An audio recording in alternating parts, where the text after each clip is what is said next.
Camarim, com Marco Aurê, ao vivo.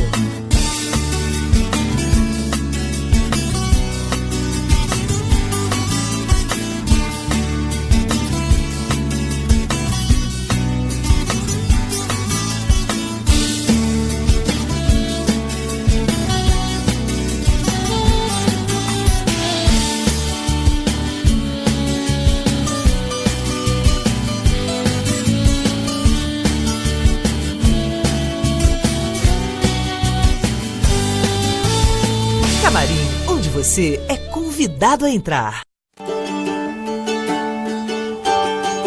Ao som do meu bandolim, você é convidado a entrar no camarim. Ao som do meu bandolim, você é convidado a entrar no camarim. Camarim, camarim. Camarim, camarim, camarim, camarim, camarim, camarim.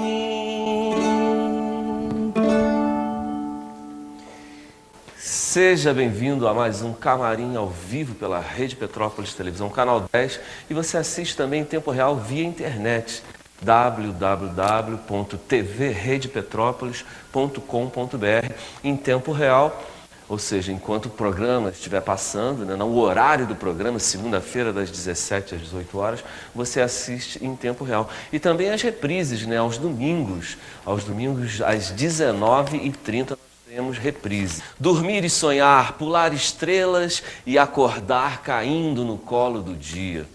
Bem, esse é o Poemas para Brincar, de Tião Berini, Berini Luz, também conhecido como Berini Luz. Esse é um livro dele de poesias, né, que tem os desenhos de Tainá Negócio.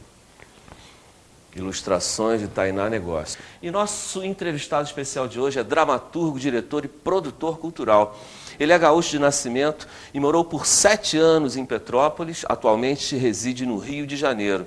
É empresário, pedagogo e life coach, especialista em reeducação emocional e autoconhecimento. No início de sua carreira no Rio Grande do Sul, obteve grande parte dos seus trabalhos premiados nos festivais estudantis de teatro. Como produtor cultural, ainda no sul do Brasil, criou o Circuito de Artes e também o projeto Sesc Ciranda Arte na Escola, além do novo formato da Feira de Livro de Alegrete, que é a sua terra natal. Atuou na produção de mais de 100 espetáculos, dentre eles Bibi Ferreira, Lenine, Alcione, Orquestra Petrobras Sinfônica, Companhia Débora Coker, bem como produções internacionais, né, no nível, né, de Brand Marsalis, Al Jarreau e também a inédita temporada na América Latina da Ópera de Pequim, a inédita temporada na América Latina da Ópera de Pequim. E também, Brand Marsalis e Al Jarreau, grande produção. Ele vai falar sobre isso daqui a pouco. Mas vamos continuar aqui no currículo. É criador do programa Crescer, de realinhamento emocional e facilitador oficial no Brasil do método Real Your Life, Cure Sua Vida, da norte-americana Louise Hay. Ele concebeu o projeto Praça Florida de Livros e é também apresentador do programa Estudo Sistematizado da Doutrina Espírita. Esse programa é apresentado pela Rádio Rio de Janeiro, ao lado da professora Isaura Hart. Já falei para caramba, ele irá falar sobre a carreira dele dentro de instantes aqui no Camarim. Basta você aguardar um instante, porque você também é convidado a entrar no Camarim. Você é convidado a entrar no Camarim. Camarim. Até já.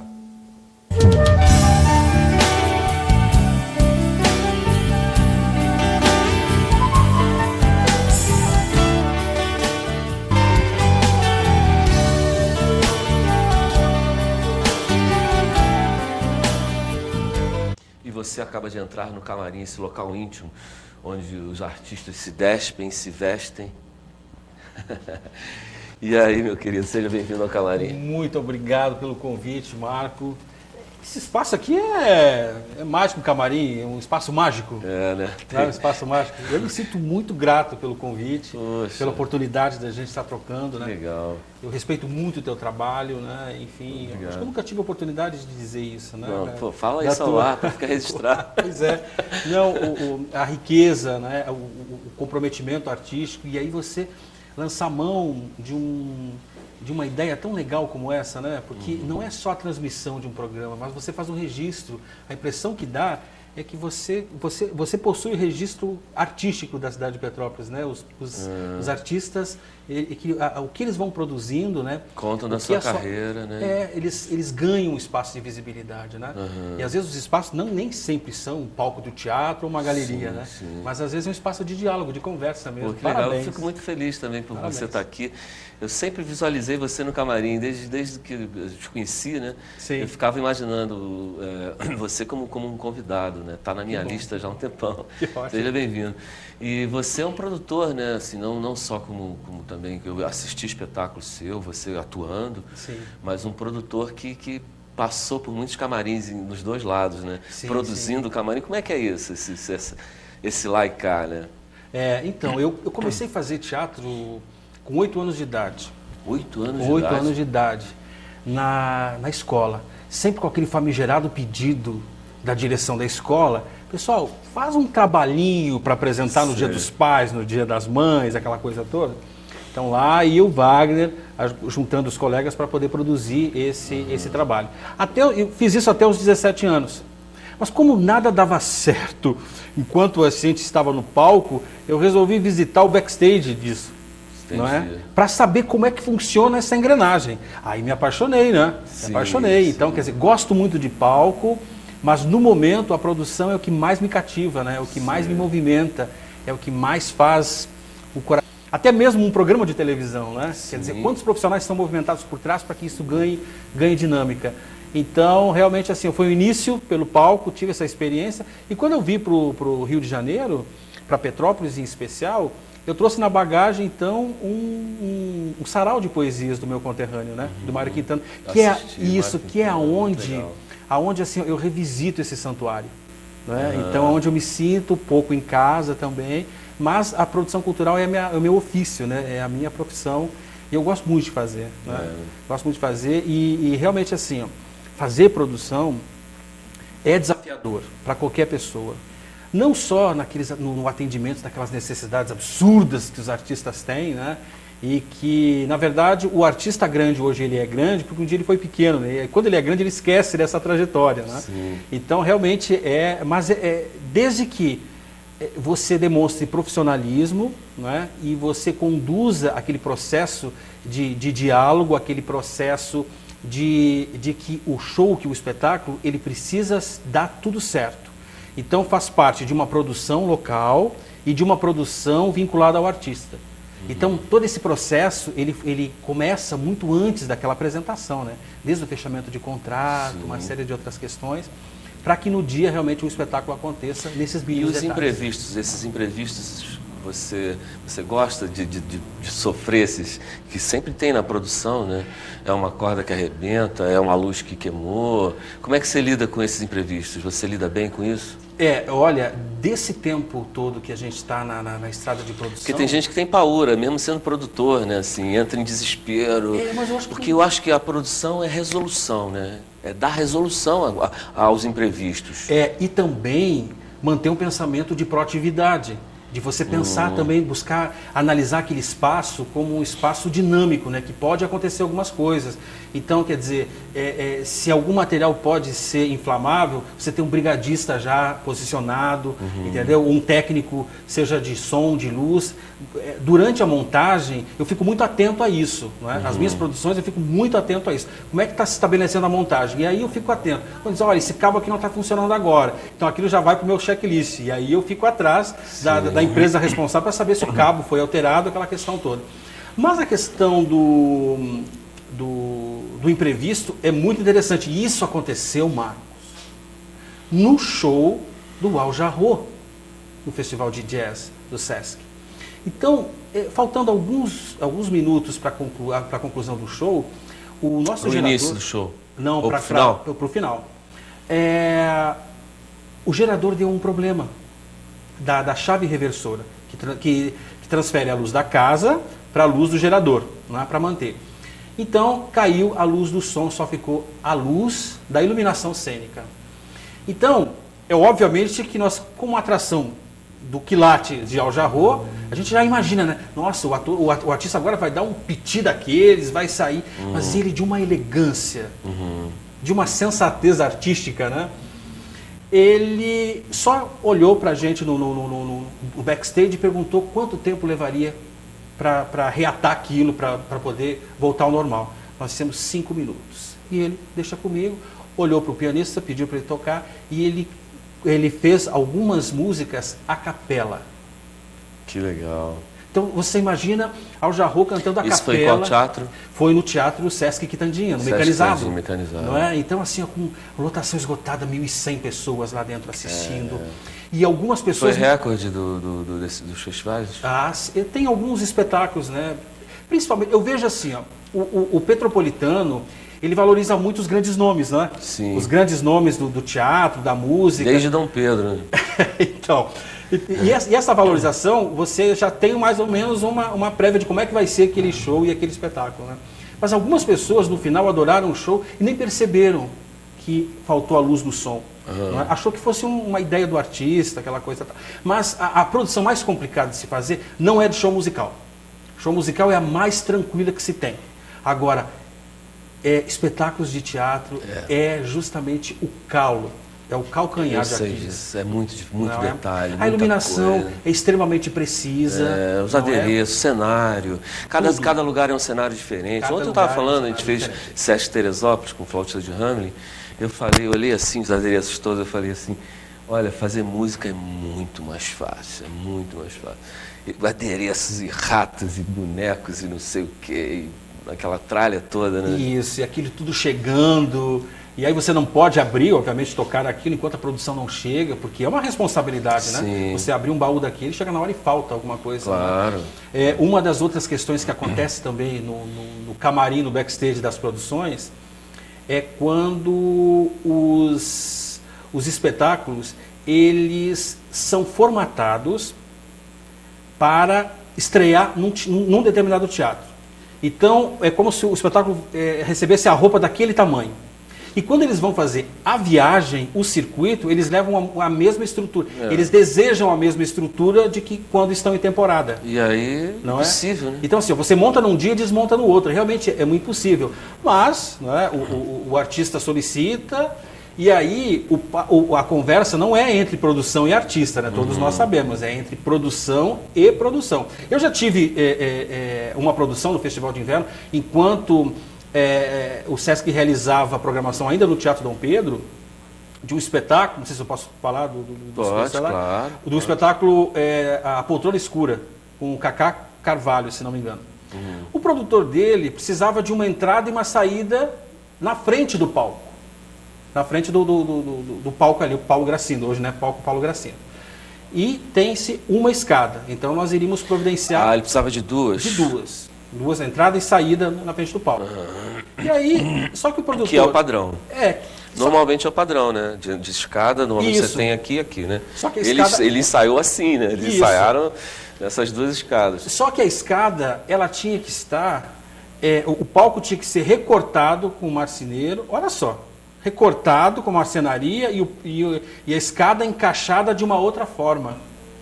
Então, assim, a impressão que dá que a pessoa não tinha prestado atenção de que estava num prédio histórico, não é?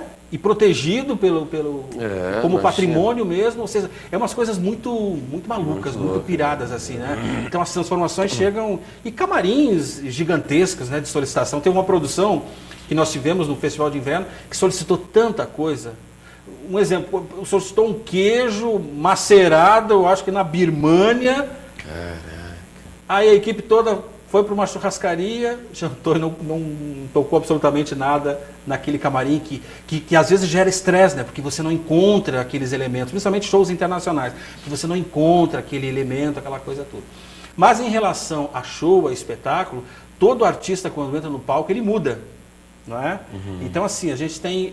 eu já trabalhei com vários artistas que no backstage são outras pessoas totalmente diferentes. Mas quando entra no palco, realmente é aquilo, né? É aquela delicadeza. Aquele ator, né? É aquele Mas ator. a gente deu um salto, foi para Al Jarreau, então vamos tentar pegar um timeline. Eu queria que você voltasse lá naquele lugar lindo. Comanda, porque eu vou falando. Aquele lugar lindo que eu gosto muito, né? Fui casado com uma gaúcha de Passo Fundo. Meu filho mora em Novo Hamburgo. Lugar que eu digo o estado, né? Em Sim, si, né? sim. Você é de Alegrete. Então, eu queria que você voltasse. Você começou com 8 anos de idade, você, aos 17, que você começou a trabalhar mais profissionalmente, como é que foi isso? Isso, então... Como ator, você já também fazia produção ou não? Começou a fazer produção? Também. Mas assim, ó, dos 17, isso não quer dizer que dos 17 em diante eu não tenha trabalhado mais com produção, com apresentação de espetáculos, como ator. Eu trabalhava, eu dividia as funções, né, tanto da produção quanto da atuação. Mas os 17 anos, para mim, foi o grande marco divisório que eu consegui enxergar a produção como algo que eu gostaria de ter. E o palco como algo, né, aquele santuário, como eu me referi no início, de quando eu posso voltar para poder me alimentar. Mas daí, até esses 17 anos, nós participamos de diversos festivais de teatro estudantil, né? Que no Rio Grande do Sul é muito fomentado isso. Muito forte. Muito forte. Nós temos um festival de teatro amador, nós temos uma federação de teatro amador no Rio Grande do Sul muito forte, a FETARGS. Então você vê assim, ó, a caminhada, a evolução dos grupos e dos artistas, não é? Então o artista ele começa a fazer esse trabalho na escola e de repente ele já consegue ver uma porta aberta para o teatro amador efetivamente, e desse teatro amador tem vários olheiros para esse mercado profissional, não é? Mas eles não puxam os artistas de uma forma como se estivesse desmamando alguém, entendeu? Respeita-se aquele processo, aquele crescimento, tudo. Agora, uma das coisas que eu noto, Marco, você não consegue ter uma produção artística com qualidade técnica e artística se você não assiste teatro. Você não recebe. Se você não difícil, recebe. né? Então, a menos que você seja um gênio que nasceu com 500 mil reencarnações. Por aí. Né? Por aí, você né? até pode vir a falar sobre isso, sobre esse assunto depois. Então, eu vejo assim, ó, em Petrópolis mesmo, a gente percebe que algumas produções, em Petrópolis eu visito alguns espetáculos que vêm de fora, espetáculos aqui, mas eu acabo não vendo os artistas que fazem locais também assistindo esses espetáculos, né? Então assim, ó, o ato de você assistir, o ato da observação, ele faz parte desse processo de crescimento, né? De maturação, de ideias. Não quer dizer que você vai copiar fidedignamente, né, o que o espetáculo fez, mas como aquele diretor pensou a solução de determinada cena, o que cresceu e evoluiu em termos de iluminação cênica. Conceitos gerais. Né? Que você vai formando. Com certeza. Então isso é muito importante. Né? Mas no Sul, realmente assim, eu tive uma trajetória dentro das artes muito rica, né? Que foi uma escola bacana, né? Foi uma escola bacana. E a escola onde eu estudava, na Escola Emílio Zuneda, a direção toda apoiava. Então a gente começava a fazer, nós tínhamos um projeto chamado Espelho de Classe. O que era o Espelho de Classe? Eu juntava um monte de colegas e aí nós criávamos esquetes para imitar os professores. Não é? E aí eles eram os convidados especiais, a gente servia um coquetel e eles assistiam a forma com que eles davam aula para a gente, só que de uma forma caricata. Né? Então tudo era um motivo para dramatizar, né? Para criar uma relação mais amistosa. E eles adoravam. Né? Que legal. E a gente precisava de dinheiro, obviamente, para alocar um ônibus, para poder viajar, para participar, para comprar cenário, aquela coisa, né? Sim. Todos sabem. E aí eles ajudavam, a gente fazia almoço beneficente e tudo. Então, é bem a cara da arte como uma arte, um processo coletivo. Não é? Então, assim como eu defendo, né, o teatro é uma arte coletiva, quando você diz assim, tem um ator principal, tira o restante para você ver se ele é principal mesmo. Pois é, né? Ele precisa daquele apoio. Ele precisa justamente de todo aquele contexto. E é legal isso quando você tem essa experiência, né? Eu tive graças a Deus, essa experiência rica, né, de partilhar, de construir junto. Então, isso foi muito enriquecedor. E depois, como é que você veio para o Rio de Janeiro? Essa trajetória? Você foi para outro estado antes, ou era uma meta? Como é que foi, por acaso? Não, eu fui agente de cultura e lazer do SESC, no Rio Grande do Sul, na minha cidade de Alegrete. Isso. Então, eu comecei a trabalhar lá por volta de 99, né? E fiquei lá até 2006. Dentro desse processo, o SESC, você sabe, ele é o maior programador de cultura do país. Com certeza. É? 169 anos. 169 anos. Rumo aos 70. Rumo aos 170. Rumo aos 170. Deve ter grandes deles, programações ao entorno, rumo aos 170 é o slogan atual, né? Um projeto lindo, que eu sou apaixonado, um projeto do SESC chamado Palco Giratório. Muito legal esse onde projeto. A equipe de curadores, eles não vão nos grandes teatros da cidade. Eles vão assistir aqueles grupos que se apresentam em locais alternativos. Legal. Porque é justamente isso, né? O nosso ex-ministro da Cultura, Gilberto Gil, tinha uma frase maravilhosa. Ele dizia que o povo sabe o que quer, mas também quer o que não sabe. Então, essa proposta do SESC é uma coisa maluca, maravilhosa, né? Que aí você consegue perceber as matizes do que é produzido e de que forma aquilo é produzido. Porque eu continuo acreditando que a arte, ela é autossustentável.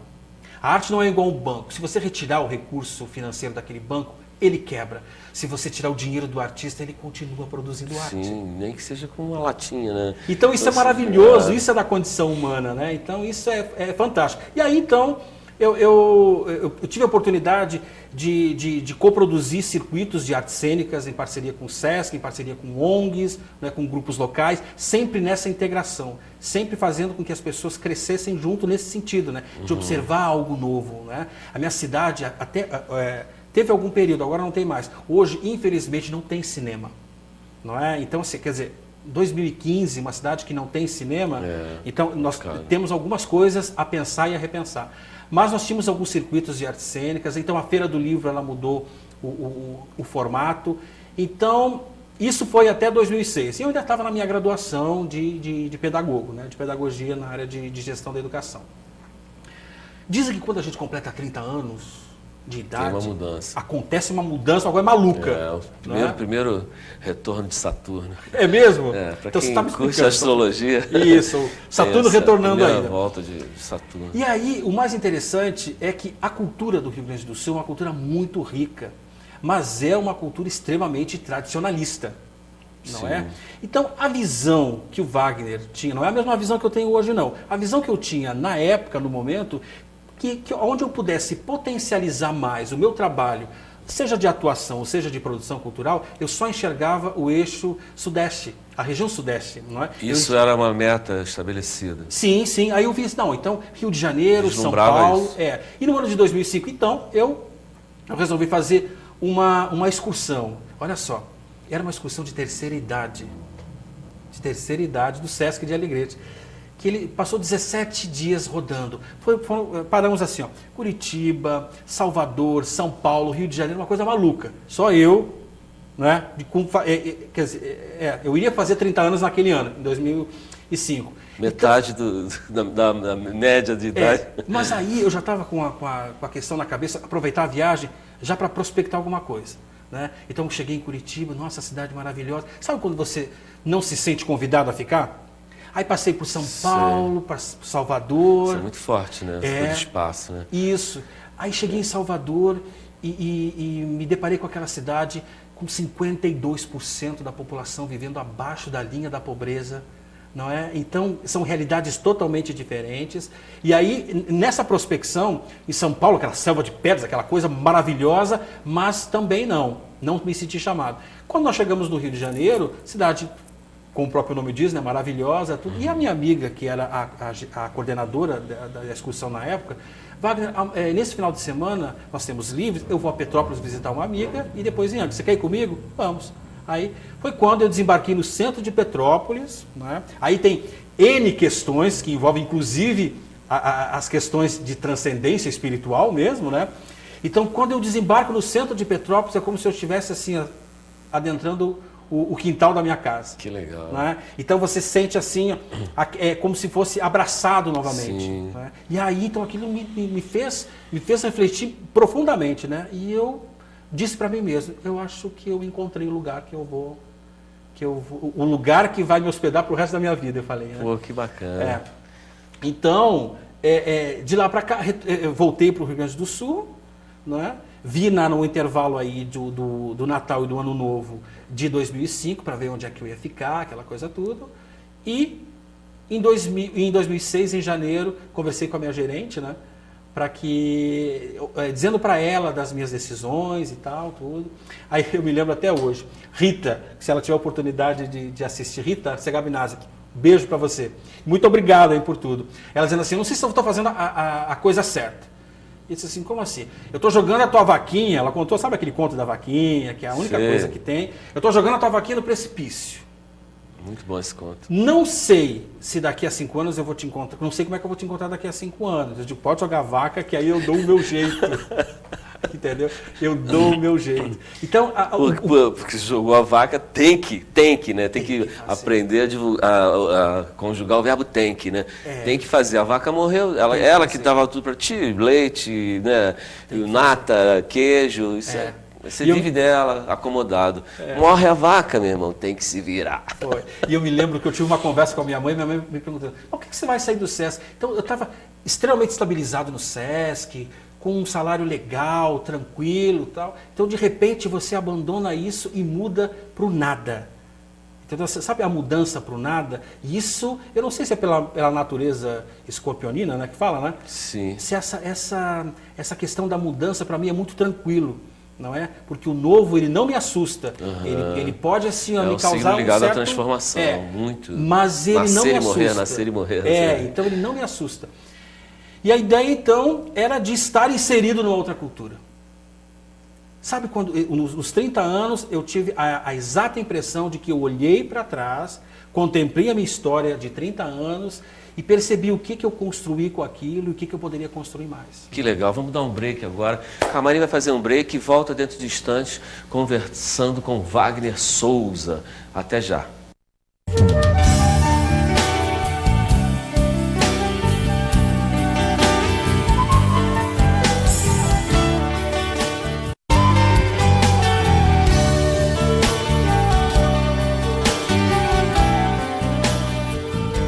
Está no Camarim, que hoje conversa com o produtor cultural, dramaturgo, Wagner Souza. Wagner, vamos voltar a falar aqui, tem muita coisa para falar. Tem muita coisa para falar, né? Pois é.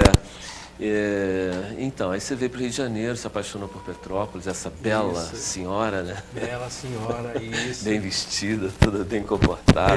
Petrópolis se vende muito bem. É, impressionante. Agora, dia de semana, você não encontra lugar para comer depois de 11 horas da noite?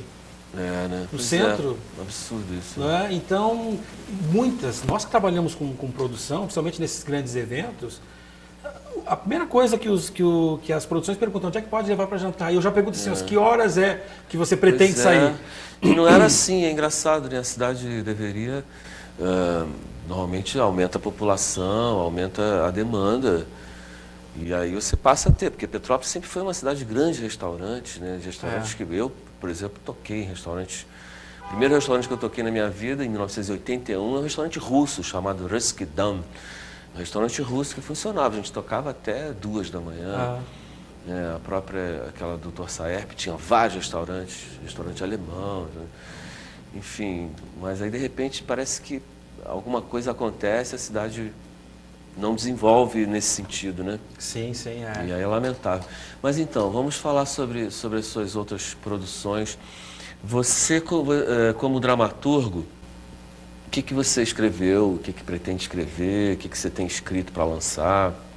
Bom, eu escrevi, foi o primeiro texto que nós levamos para um festival de teatro estudantil, lá de Alegrete mesmo, que foi um festival estadual, que foi, já abordando, isso foi em 92. O nome do espetáculo chamava-se A Máscara do Futuro, que tratava sobre o HIV. A Máscara do Futuro? A Máscara do Futuro. Isso em que ano? Em 92. 92, logo 93. No início, então, da situação. Né? Isso. Então, assim, a ideia era de... Porque como a questão do HIV, da AIDS, estava bastante disseminada, voga, isso, em voga e tal, então a gente construiu uma linha de texto, né, de texto dramático. Então é uma história de um jovem que tem uma namorada e ele descobre que é soro positivo, e aí ele é abandonado pela... Entendeu? A ideia do texto era de retratar uma realidade, porque a gente inicia assim, né? A gente quer trazer o realismo para dentro até conhecer o mecanismo da linguagem. Né? E isso é rico, isso é maravilhoso. Né?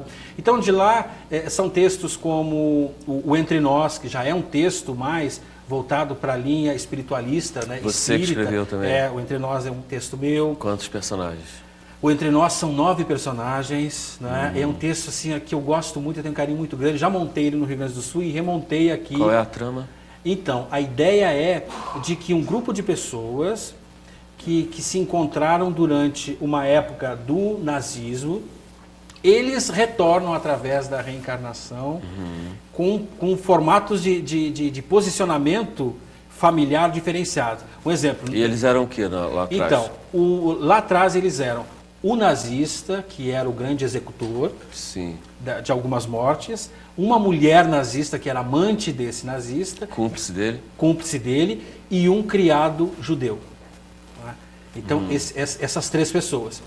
Quando eles voltam para a vida atual, nós temos uma mulher que tem um filho, só que o marido bate nessa mulher e ela acaba morrendo, desencarnando durante o parto, e o pai fica cuidando daquele filho que acabou desenvolvendo lá a paraplegia. Né? Então, no primeiro momento, essa história do passado não é revelada para o público. No primeiro momento é revelada aquela relação de animosidade de pai e filho. E o filho não entendendo e o pai também não entendendo. Só que ele olha para o filho e sente aquilo. Né? Entendi. E tem um determinado momento da trama onde nós vamos fazer uma viagem. Né? Nós levamos então, durante a encenação, tem lá um personagem que a gente chama de o espírito protetor, que é a pessoa que vai organizando os pensamentos daquele jovem. Porque ele não sabe por que ele está naquela cadeira de roda, por que o pai dele é tão ríspido, né? Por que o pai dele briga tanto com ele, e aí ele vai absorvendo então conhecimentos dessa relação até ele estar praticamente pronto para poder encarar a visualização do que aconteceu. Interessante. Né? Para que acontecesse o processo de perdão. Não é?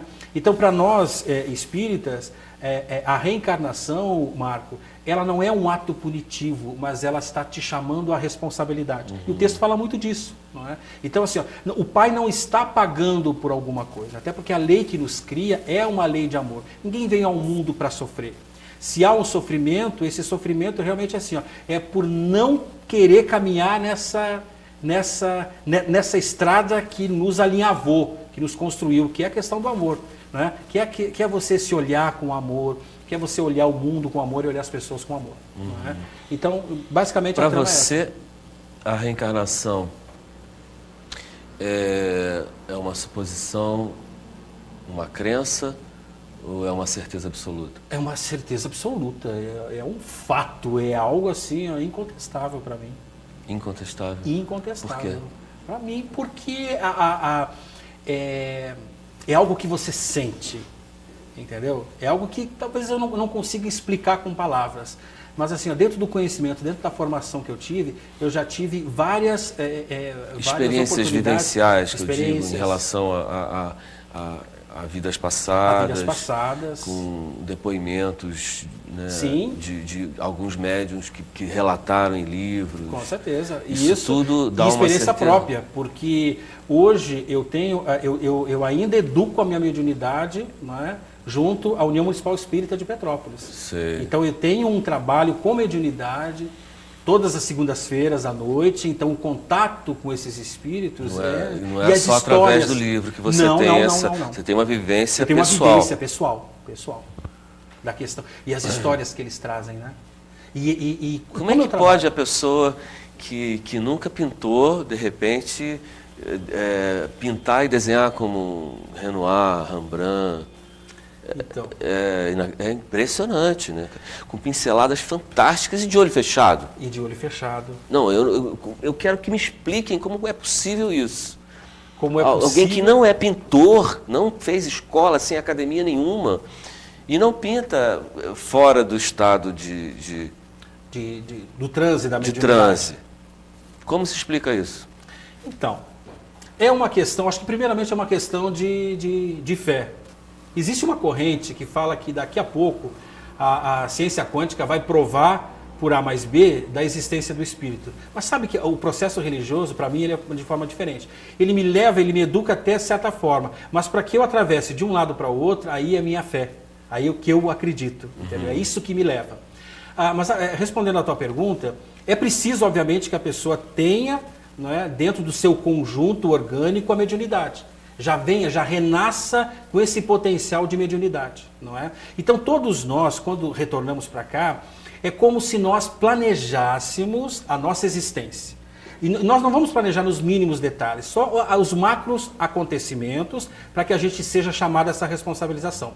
Então, é como se nós fizéssemos um documento e assinássemos esse documento. Não é? Quando nós retornamos, a reencarnação e a providência divina, ela permite que você esqueça da programação. Porque você precisa Esqueça agir daquele contrato. Isso, esqueça do contrato, porque ele vai ficar gravado na sua consciência. Né? Entendi. Então, porque a reencarnação não quer... Eu tive um desafeto com você. Ela não quer que eu venha especificamente te procurar, mas ela quer que eu mude a postura. Então, se eu trato a todos com igualdade, um dia você, que é meu inimigo, vai passar pela minha frente. E aí você vai poder sentir a minha mudança. Não é? Mas voltando à questão de como é que uma pessoa pinta, o exemplo dessa mediunidade, né, chamada psicopictografia, né?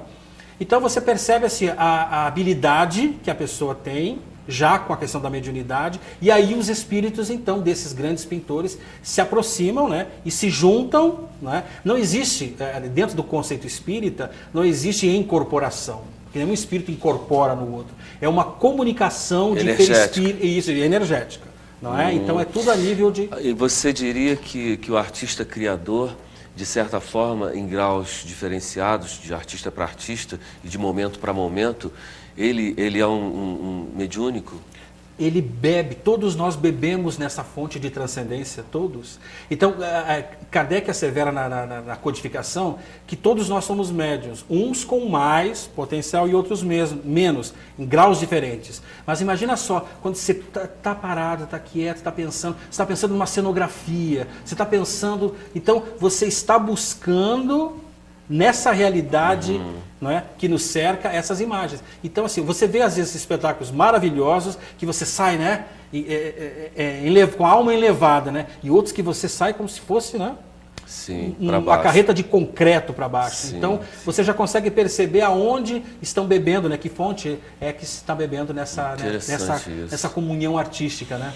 Porque a arte, ela é o destaque do bom e do belo, né? Sim, isso de preferência, né? Então, de preferência. A arte, eu acho que ela pode mexer através da dor também, né? Sem eu acho dúvida. que ela pode mexer através do feio até também, do grotesco. Eu acho que ela pode usar ferramentas de antagonismo ao belo.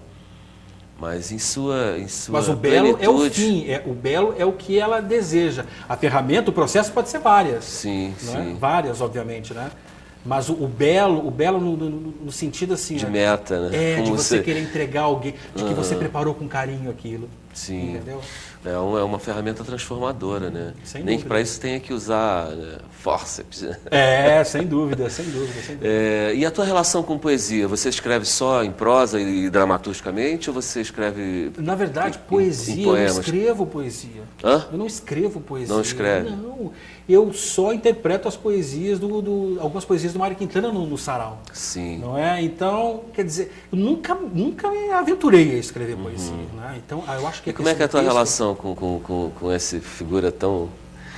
o Quintana, né? Tão importante para a poesia brasileira e mundial? Pois o Quintana, ele tem uma forma de diálogo com a gente da questão do cotidiano que eu acho que nenhum outro artista tem, quer dizer, na minha concepção, né? Na minha visão dele.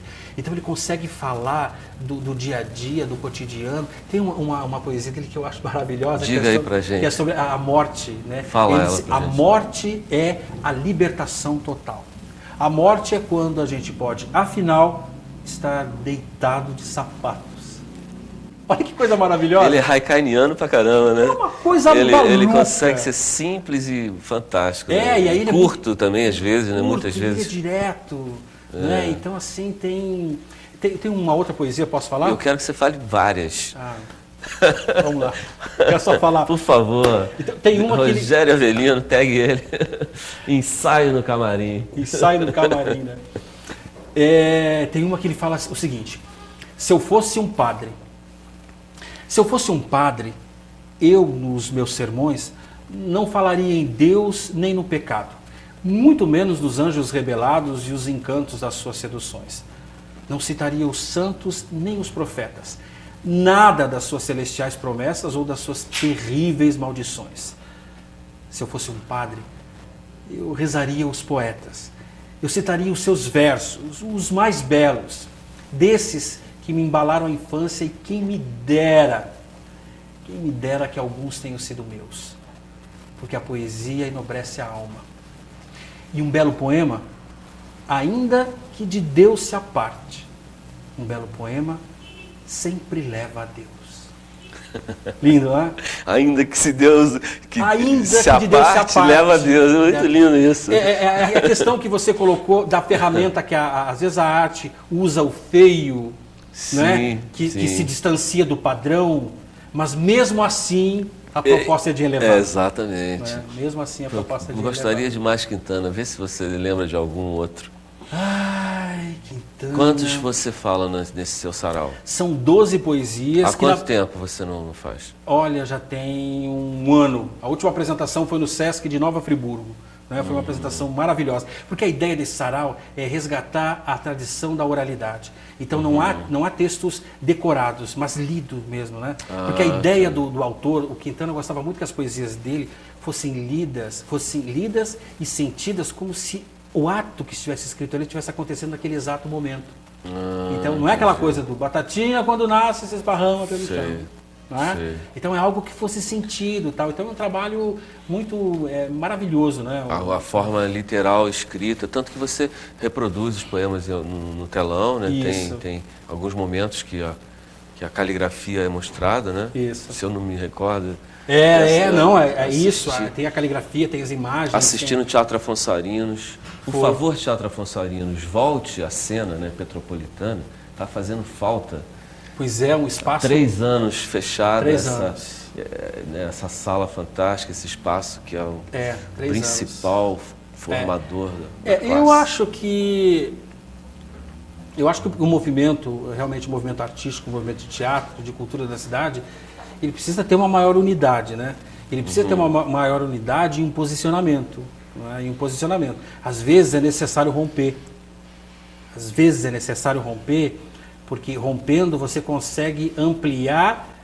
Parece uma coisa estranha, né? Você está junto e você não consegue negociar. Às vezes você precisa romper para que aquilo avance. Verdade. Né? Aquilo precisa causar uma dor, um atrito para que avance. Sim, inclusive as relações afetivas têm algumas mortes, algumas quebras, algumas semi-separações, né? E depois tem uma renascença, né? A própria relação, às vezes você tem um conflito que tem uma quebra de um patamar e tem um renascimento. Né? Você sabe, Marco, nós vivemos hoje em dia uma sociedade que sonha muito, mas faz pouco. Não é? Então, essa distância entre o mundo ideal e o mundo real de você fazer, ela leva então a gente a casos extremos de depressão, de ansiedade. Porque o ansioso, ele só não quer viver o momento presente. Ele já quer entrar no futuro. Então, se ele entrar direto no futuro, ele perde a caminhada que o leva até lá.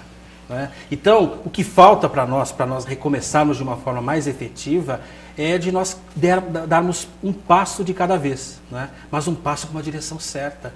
Né? Sentindo o seu caminho, né? Sabendo que aquele caminho é o teu norte, né? E quando você sente que aquela é a tua caminhada. Você quer anunciar o teu programa na rádio? Como é que é esse programa? Então é um programa, o estudo sistematizado da doutrina espírita, que eu, na verdade, eu participo, né, desse programa, que é um programa liderado há mais de 20 anos pela professora Isaura Hatz, a nossa presidente da UMEP, lá na Rádio Rio de Janeiro, lá na Ilha do Governador, né? Então o programa vai ao ar sempre aos domingos. A rádio pega em Petrópolis ou via internet? Pega via internet e pega no dial do rádio. Estranhamente, ela só pega na cozinha. Eu acho que é por causa dos né? Onde nós estamos, enfim. Espíritos gulosos? Não, foi brincadeira. E aí, então é sempre nos domingos às 8 horas da manhã e ela reprisa então às segundas-feiras às 11h30. Que legal. E o que você tem de projeto? Você está com algum projeto autoral seu por fazer? Ou vai se dedicar mais a continuar a produção cultural? Eu continuo trabalhando em várias coisas, né? Desde a produção cultural, desde a produção da Praça Florida, que vai para a 7ª edição ano que vem, não é? A Praça Florida de Livros, que é do Movimento Espírita. Agora a gente está com Primavera Cristã, da UMEP, que nós vamos ter um show musical dentro da área, com o Alan Filho, você deve conhecer, artista local. Sim, o Alan vai estar agora sábado às 17 horas, sábado dia 19, lá na UMEP. Então, tem os projetos que vão avançar em parceria com o SESC, enfim, tem muita coisa para fazer. E eu fico muito grato, né, pela essa oportunidade de trazer a minha colaboração para essa região, que seja mínima, né? Mas isso me dá certo orgulho, né, de ser brasileiro, de enxergar que esse nosso país, esse mundo não tem fronteiras, né? Então isso é maravilhoso. Bacana, Wagner, bacana essa sua proposta aqui, né, de espalhar isso, né, de espalhar esse autoconhecimento, essa coisa de cada um realmente poder encontrar a sua luz interior, né? Quero só agradecer a sua presença no camarim. Eu que agradeço, muito obrigado. Valeu, querido. A toda a equipe. Tá. A equipe, nós temos Jan Halbrist na mesa de corte e temos o nosso querido Rogério Avelino fazendo a cinegrafia. E o camarim fica por aqui. Esse programa tem reprise aos domingos, às 19h30. Posteriormente, ele irá para a internet, no nosso site, no portal do Camarim, no YouTube, que é youtube.com/Camarim Programa. E segunda-feira que vem, nós teremos mais um entrevistado especial aqui no Camarim. Um grande abraço e até lá.